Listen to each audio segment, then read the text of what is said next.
అందరికీ నమస్కారం. ముఖ్యంగా ప్రభుత్వ ఉద్యోగులు ప్రభుత్వ ఉద్యోగుల్లో చాలామందికి తెలీదు, కళ్ళు మూసుకున్నట్టు ఉంటారు. కానీ మన మీద కూడా నిఘా ఉంటుంది. ఏసీబీ ఇంటెలిజెన్స్, లేకపోతే సిబిఐ, ఇది ఇంటెలిజెన్స్ డిపార్ట్మెంట్, ఎన్ఫోర్స్మెంట్, ఇవన్నీ ఉంటాయి కాబట్టి మనం జాగ్రత్తగా ఉండాలి. మన పైన ఉంటారు. జాగ్రత్త అంటే నిఖచ్చితంగా పనిచేసే ఏ ఉద్యోగికి ట్రాన్స్ఫర్లు తప్పవేమో కానీ మిగతా దానికి భయపడాల్సిన పని లేదు. ఎందుకంటే కరెక్ట్గా ఉద్యోగం చేసే వ్యక్తికి, అతనికి ఎఫ్ఆర్ ఫండమెంటల్ రూల్స్ అయితేనేమి, ఆర్టికల్స్ అయితేనేమి, ఆర్ఆర్ రెవెన్యూ రికార్డు రూల్స్ అయితేనేమి అన్నీ కూడా తెలిసి ఉంటాయి. అన్ని డిపార్ట్మెంట్ రూల్స్ అన్నీ కూడా తెలిసి ఉంటాయి కాబట్టి వాళ్ళు దేనికి భయపడరు. కాబట్టి సక్రమంగా ఉంటారు, ఇబ్బంది ఏం లేదు. ఎందుకంటే కొన్ని చోట్ల అక్కడక్కడ చూస్తున్నాం, పేపర్లో వస్తున్నాయి, ఏదో వాళ్ళు ఏసీబీలకు వాళ్ళు రైడ్ చేయడం అనేది. ఏసీబీ వాళ్ళు ఏం దేశపూర్వకంగా రైడ్ చేయరు. వాళ్ళు ఎవరైనా కానీ ఇబ్బంది పెట్టినప్పుడు, ప్రజలకు ఏదైనా సేవలో ఏదైనా ఇబ్బంది పడినప్పుడు వాళ్ళు ఏం చేస్తారంటే ఏసీబీని సహకరిస్తా వాళ్ళ దగ్గరికి వెళ్తారు. వెళ్ళినంత మాత్రాన వాళ్ళు చెప్తానే ఇమీడియట్ వాళ్ళు ఏం రైడ్ చేయరు. ఎందుకంటే ముందు వాళ్ళు ఇన్వెస్టిగేషన్ చేస్తారు. ఇతను కరెక్టేనా చెప్పేది లేదా అన్నీ అయినప్పుడు, అది కరెక్ట్ అన్నప్పుడే వాళ్ళు ఇమ్మీడియట్లీ అటాక్ చేస్తారు. అటాక్ చేసిన వెంటనే మీ భవిష్యత్తు రోడ్డు మీద పడుతుంది. కాబట్టి అది దృష్టిలో పెట్టుకొని సర్వీస్ మోస్ట్గా మీరు చేసుకొని ముందుకు వెళ్ళండి.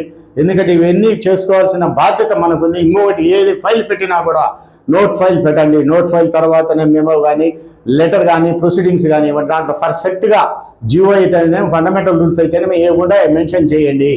మీకు రెవెన్యూ రూల్స్ అయితే కానీ రెవెన్యూ రూల్స్ ప్రకారం ఏమున్నాయి మెన్షన్ చేసి దీని ప్రకారం ఇవ్వచ్చు, ఇలాంటి ఇవ్వకూడదు. ఇవ్వాలనుకుంటే నేను రెస్పాన్సిబుల్ కాదు, ఇది హెల్త్ రెస్పాన్సిబిలిటీ కన్సర్న్ ఆఫీసర్ అని పెట్టేసుకొని సేఫ్ సైడ్గా ఉండండి, ఏమి కాదు. కానీ ఏ రోజు మనం కానీ ఏదైనా ఏనండి ఇరక్కపోయేది మాత్రం కింది స్థాయి ఉద్యోగస్తులే. చేసేదంతా పని మనమే చేసి పెడితే వాళ్ళు సొంతగాలు పెడతారు. కాబట్టి మీరు ఏం చేస్తారంటే దయచేసి ఇది మనసులో మీరు దృష్టిలో పెట్టుకొని ముందుకు వెళ్ళండి. ఎందుకంటే మన చుట్టూ ఉంటారు వాళ్ళు. ఏం చేస్తారంటే ఆదాయం మించిన ఆస్తులని వేసేస్తారు. అది మీ పూర్వీకులు సంపాదించి ఉండొచ్చు, ఏమైనా ఉండొచ్చు, కానీ అది పడుతుంది. అప్పటినే మనశ్శాంతి ఉండదు. సొసైటీలో మనం చాలా మళ్ళీ ఇబ్బందులు పడాల్సింది వస్తుంది. కాబట్టి అందరూ మిత్రులకు, సోదరులు అందరికీ తెలియజేసేది ఏమంటే ఈ విధంగా. ఎందుకంటే ఎక్కువగా బయట టాక్లో ఉన్నది కాబట్టి మాకు ఇబ్బంది పడతాము, అది ఏదైనా వస్తుంటాయి కాబట్టి వాళ్ళు వాటికి వెళ్తారు. వాళ్ళకి ఏదైనా ఎక్కువ అయిపోయినప్పుడు కాదు అన్నప్పుడు వస్తుంది. ఎందుకంటే ఇప్పుడు మన మిత్ర యాప్లో కూడా ఏసీబీ సంబంధించిన సేవలు కూడా ప్రభుత్వం ఇంక్లూడ్ చేసి ఉండదు. కాబట్టి దీన్ని దృష్టిలో పెట్టుకొని సర్వీస్ చేసుకోండి. అందరూ బాగుండాలా, అందరిలో మనం ఉండాలనే దృక్పథంతో మీ ముందుకు వస్తున్నాను. బీవీపీ మేలుకోండి ఛానల్ సబ్స్క్రైబ్ చేయండి, లైక్ చేయండి, షేర్ చేయండి, కామెంట్ చేయండి. ఇది 10 మందికి ఉపయోగపడే విధంగా ముందుకెళ్దాము. అందరం బాగుంటాము, అందరిలో మనం ఉన్నాము.